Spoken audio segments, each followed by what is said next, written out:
नमस्कार, मेरा नाम है डॉक्टर पुरु धवन और आज इस वीडियो में हम बात करने वाले हैं क्रिएटिनिन के बारे में कि ये जो क्रिएटिनिन होता है ये आखिर में क्या होता है, ये क्रिएटिनिन हमारी बॉडी में आता कहाँ से है और कैसे हम इस क्रिएटिनिन को कंट्रोल कर सकते हैं, कैसे क्रिएटिनिन लेवल को डाउन कर सकते हैं, कैसे किडनी की फंक्शनिंग को बूस्ट कर सकते हैं। ये सब कुछ हम बात करने वाले हैं इस वीडियो के अंदर। तो क्रिएटिनिन से शुरुआत करते हैं और देखते हैं क्रिएटिनिन आखिर में है क्या। ये जो क्रिएटिनिन होता है कुछ नहीं है, ये हमारी मांसपेशियों में बनने वाला एक वेस्ट मटेरियल है, टॉक्सिक मटेरियल है जो तरीके से बॉडी से बाहर चला जाता था। मगर जब आपकी किडनी को किसी टाइप का नुकसान होना शुरू होता है, जैसे डायबिटीज़ की वजह से, बीपी की वजह से या कोई जेनेटिक डिसऑर्डर हो, आईजी नेफ्रोपैथी हो, पॉलीसिस्टिक किडनी हो, तो क्या होता है कि किडनी की जो फंक्शनिंग है वो कम होनी शुरू हो जाती है। और किडनी का काम क्या होता है? किडनी का काम है ब्लड को साफ करना, ब्लड में जितना भी इम्प्योरिटी है उसको बाहर निकालना। और ये इम्प्योरिटी क्या होती है? क्रिएटिनिन। तो जब ये क्रिएटिनिन आपकी किडनी फिल्टर करके बाहर नहीं निकाल पाती तो हमारे शरीर में इकट्ठा होना शुरू हो जाता है। और ये जो लेवल है, इसके बढ़ते हुए लेवल हमें ये बताते हैं कि किडनी कितना बुरा काम कर रही है। जैसे जैसे इसके लेवल बढ़ेंगे इसका मतलब है कि किडनी को उतना नुकसान होना शुरू हो गया। तो अगर हम चाहते हैं, कोई पेशेंट चाहता है किडनी फेलियर का क्रिएटिनिन के लेवल को कंट्रोल करना, तो वो दो तरीके हैं। या तो बॉडी में बनने ही कम दिया जाए कि कम प्रोडक्शन हो, कम इकट्ठा हो और कम निकालना पड़े। दूसरा तरीका क्या है कि आप अपनी किडनी की फंक्शनिंग को बूस्ट कर किडनी की फंक्शनिंग को बढ़ाकर इसको बॉडी से बाहर निकाल सकते हो। तो हम साइंस संजीवनी दोनों ही तरीकों पे काम करते हैं कि बॉडी में बने भी कम और बाहर निकाला जाए। कैसे करते हैं मैं आपको बताता हूँ।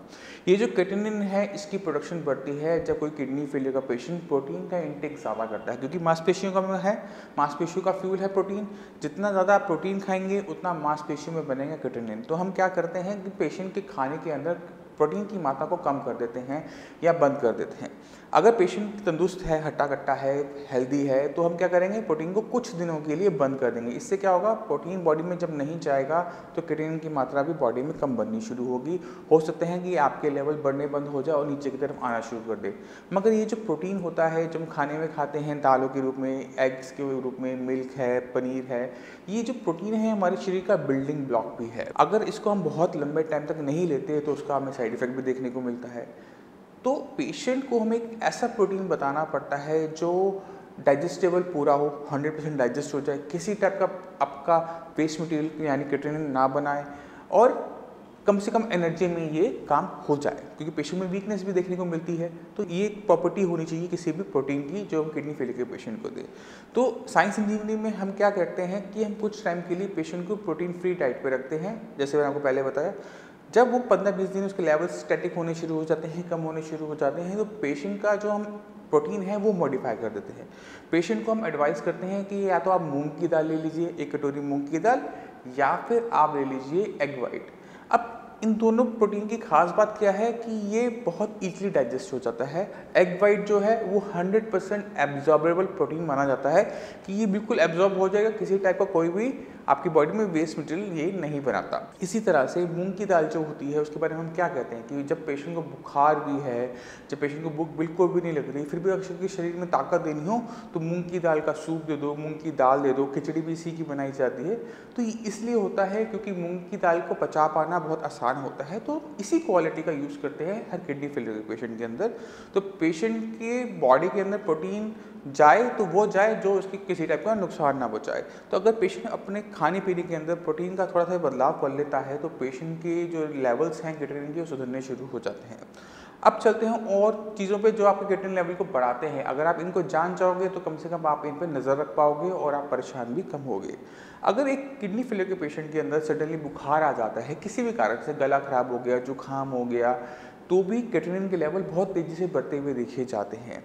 तो पेशेंट को चाहिए कि अपने आप को बुखार से बचाए, क्योंकि बुखार नहीं होगा, क्रिएटिनिन कम बनेगा और आपके लेवल्स मेंटेन रहेंगे। अब क्रिएटिनिन जो बन रहा है मांसपेशियों में बन रहा है। अगर एक किडनी फेलियर का पेशेंट बहुत ज़्यादा एक्सरसाइज करता है, बहुत ज़्यादा हैवी वेट उठाता है, तो क्या होगा कि मांसपेशियों की मूवमेंट होने की वजह से, मांसपेशियों के थकने की वजह से ज़्यादा अमाउंट में आपका क्या निकलेगा, क्रिएटिनिन। और वो क्या करेगा, आपके लेवल्स ब्लड में इकट्ठे होने शुरू हो जाएंगे और आपके लेवल्स बढ़ने शुरू हो जाएंगे। और इसी तरह से जो शिवरिंग होती है, ठंड का मौसम है, ठंडे इलाके में गए हो आप, घूमने चले गए, तो क्या होता है कि आपकी शिवरिंग शुरू हो जाती है, कांपना शुरू कर देते हो। और कंपन जो होती है मांसपेशियों के अंदर वही इफेक्ट क्रिएट करती है जो एक्सरसाइज करती है। तो उससे क्या होगा, फिर से आपके लेवल बढ़ने शुरू हो जाएंगे। तो ये छोटी छोटी चीज़ें हैं जो आपको ध्यान रखनी पड़ती हैं। अगर पेशेंट मान लो ट्रैवलिंग कर आ रहा है, बहुत ज़्यादा ट्रैवल किया है, तो भी क्रिएटिनिन के लेवल आपको बढ़ते हुए देखने को मिल सकते हैं। ये वो फैक्टर्स होते हैं जो किसी पेशेंट के अंदर क्रिएटिनिन को जंप करवा देते हैं। तो ये तो बहुत चीज़ें थी जिससे आप अपनी बॉडी के अंदर क्रिएटिनिन लेवल को बनने से रोक सकते हो। मगर किडनी का काम क्या होता है, क्रिएटिनिन को बॉडी से बाहर निकालना। तो उसके बारे में बात कर लेते हैं कि कैसे आप अपनी किडनी की फंक्शनिंग को बढ़ाकर बॉडी में से क्रिएटिनिन को ज़्यादा बाहर निकाल सकते हो।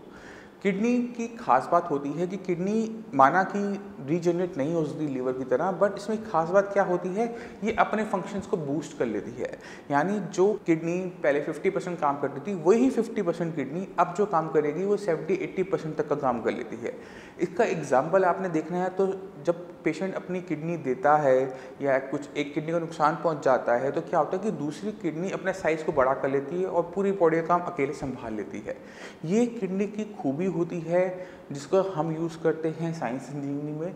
अब क्या होगा कि आपके क्रिएटिनिन लेवल 5, 6, 7 जहाँ तक पहुँच गए, अब हम क्या करेंगे, जो किडनी ठीक से काम कर रही है उसकी किडनी की फंक्शनिंग को बूस्ट करके बॉडी में जितना क्रिएटिनिन इकट्ठा हो रहा है उसको निकालना शुरू कर देंगे। और क्या होगा कि आपके जो लेवल्स हैं वो घटने शुरू हो जाते हैं। अब जैसे जैसे क्रिएटिनिन बॉडी से बाहर जाएगा, यूरिया बॉडी से बाहर जाएगा, जो आपके शरीर में सिम्टम आ रहे होते हैं किडनी फेलियर के, वो जाने शुरू कर देते हैं।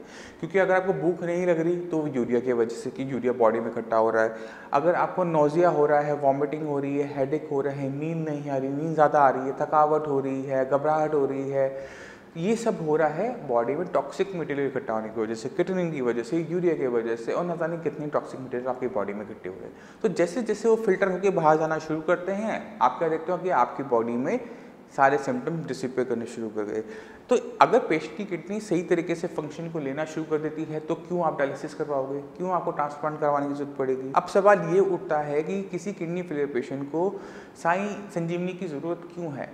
अगर आप अपना प्रिस्क्रिप्शन निकालो, मेडिसिन का पर्चा निकालो और एक एक मेडिसिन को खुद ब खुद इवेल्युएट करना शुरू करो कि ये मेडिसिन मैं इस वजह से लेता हूँ, ये मेडिसिन मैं इस वजह से लेता हूँ, तो आपको बीपी की मेडिसिन मिलेगी, शुगर की मेडिसिन मिलेगी, कोलेस्ट्रॉल की मेडिसिन मिलेगी, विटामिन डी होगा, मल्टीविटामिन्स होंगे, कैल्शियम होगा, मगर कोई भी ऐसी मेडिसिन नहीं होगी जो आपकी किडनी फेलियर को रोक सके, किडनी फेलियर को ठीक कर सके। क्योंकि ऐसी मेडिसिन एलोपैथिक मेडिसिन में नहीं मिली, बट आयुर्वेद इसमें काम करता आ रहा है और कई हज़ारों सालों से करता आ रहा है और काफ़ी अच्छे रिजल्ट्स आपको देखने को मिल जाते हैं।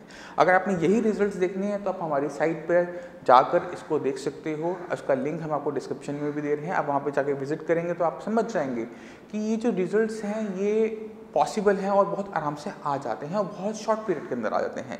साइंस इंजीनियरिंग में जो भी पेशेंट आता है उसको हम बहुत लंबा टाइम का ट्रीटमेंट एक साथ नहीं देते। हम कोशिश करते हैं कि पेशेंट को हम शॉर्ट पीरियड का टाइम का ट्रीटमेंट दें, 15 दिन या फिर महीने भर का। इससे क्या होता है कि पेशेंट ने अगर अपनी रिपोर्ट करवाई है आज की डेट पे और ट्रीटमेंट के 15 दिन बाद करवाता है तो पेशेंट की जो किडनी का फंक्शनिंग बूस्ट होना है वो उसे साफ साफ नज़र आ जाता है कि अगर मेरा लेवल पहले 5 था तो अब वो 4.5 हो गया। तो अगर 15 दिन के अंदर आधा पॉइंट भी नीचे गिरना शुरू हो जाता है तो 2 महीने के अंदर वो काफ़ी अच्छे लेवल्स डाउन होने शुरू हो जाते हैं।